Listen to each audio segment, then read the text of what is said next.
तो macho universe की पहले तो इससे मैं नाम डिसाइड किया उसकी माँ की चू, ठीक है। पर खैर एक नई horror comedy vampire love story हमारे सामने आ चुकी है। आयुष्मान खुराना और रश्मिका मंदाना की थामा, जो पूरे माचू पिचू यूनिवर्स के ऑफिशियल पूरे 10 ईयर लॉन्ग प्लान के अनाउंसमेंट के बाद की पहली मूवी है और तुम्हें वो दिख जाता है। Cameos are very tastefully done in this movie.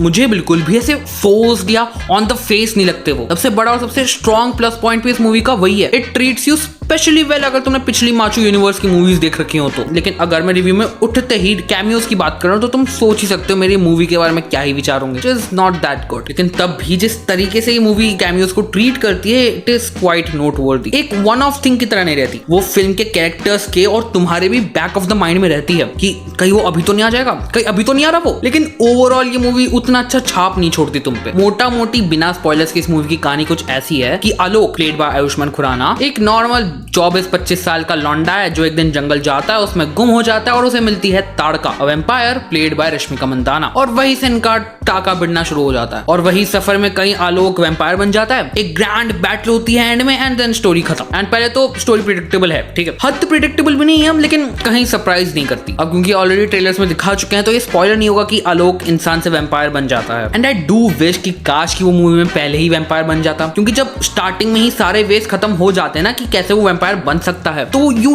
Can predict easily कि आगे जाके ऐसी क्या सर्कमस्टेंसेस आएंगी कि उसे वैम्पायर बनना पड़ेगा, जो इंटरवल के जस्ट बाद होता है। और इस वजह से इस मूवी में कोई सरप्राइज फैक्टर नहीं रहता और बस एक डिसेंट मूवी बन के रह जाती है। इट इज एंजॉयबल, लेकिन फील हो जाता है कि माचू यूनिवर्स का एक टेम्पलेट चल गया तो वो हर मूवी को उसी दायरे के अंदर बना रहे हैं। वही कि तुम उठा के छापो लेकिन कुछ चीजें इधर उधर कर दो ताकि पता ना लगे। यही रीजन है कि आई विश काश की आलोक का वैम्पायर बन जाना थोड़ा जल्दी हो जाता। इंटरवल के बाद आलोक और भेड़िए की लड़ाई होती है जहां ऑनेस्टली मूवी पीक कर जाती है। पता है उस फाइट ने मुझे किसकी याद दिलाई? एवेंजर्स 1 में वो थॉर और हल्क की छोटी सी फाइट नहीं होती, पता नहीं क्यों जिस तरह भेड़िया आलोक को फेंक रहा था, घुमा रहा था आलोक को, और जिस तरह के कैमरा वर्क्स थे मुझे बहुत ज्यादा उस छोटी थॉर वर्सेस हल्क की फाइट की याद आई। और यही पे मूवी पीक भी कर जाती है और कितना कूल लगता है कि भेड़िया इधर फेंक रहा है उधर फेंक रहा है, फिर ऐसे अगर एक सेकंड आलोक जरा ब्रेक ले कि भाई बहुत हो गया जरा रुक जा, तो कूदता है उस पर, दोनों बिल्डिंग में गिरते हैं और स्लोमो में एकदम कूल। ओवरऑल कंपेयर करूं तो बहुत अच्छा एक्शन सीक्वेंस भी नहीं था ये, लेकिन जितनी अभी तक मूवी चल रही थी ना 90% कॉमेडी के साथ, उसके कंपैरिजन में ये थोड़ी दिल की धड़कन बढ़ा देता है और तुम्हें वो रश भी दे देता है। पूरी 2-2.5 घंटे की मूवी में मैं हंसा हूँ, जेन्युइनली हंसा हूँ, लेकिन सिर्फ 2-3 जगहों पे। स्पेशली वो जो ट्रेलर में भी दिखाया है वो सिंघम 8 बार दिखे वाला डायलॉग, वो थोड़ा लगता है कि स्कूल कॉलेज के हावी लौंडे ले पड़े नहीं होते कि अगर टीचर ने थोड़ी सी नरमी दिखा दी तो उनके साथ ही बकचोदी काटने लग जाएंगे, ऐसा। और जो इसमें पूरी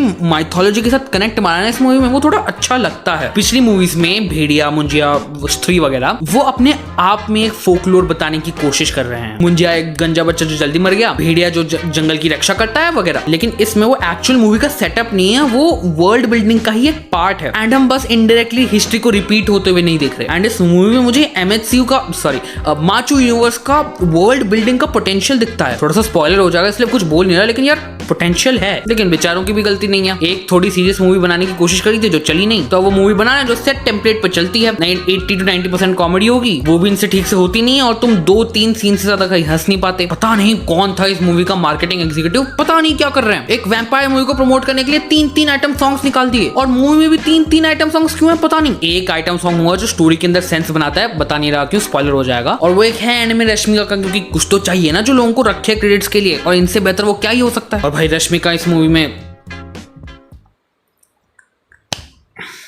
पहले से ही बहुत सुंदर लगती थी वो, लेकिन इस मूवी में